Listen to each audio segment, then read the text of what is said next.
मृत्यू होण्याची शक्यता असते आणि आपला जळगाव जिल्हा हा उष्णकटिबंधामध्ये येत असल्यामुळे आपल्याकडे जास्तीत जास्त 48 ते 49 डिग्रीपर्यंत तापमान जाऊ शकतं. म्हणून नागरिकांनी काही गोष्टी लक्षात ठेवणे अत्यंत आवश्यक आहे. सकाळी 12 वाजेपर्यंत शेतावर कामाला जाऊ शकतात, त्यानंतर त्यांनी घरी यावे.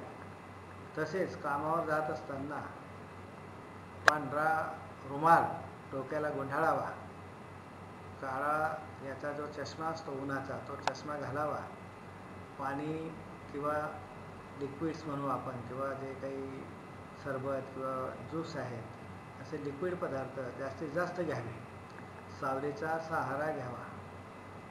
जर जास्त ऊन लागलं असं वाटत असेल तर कातडी कोरडी होते, तोंडाला कोरड सुटते, अशा वेळी ताबडतोब सावलीमध्ये येऊन पाणी घ्यावे.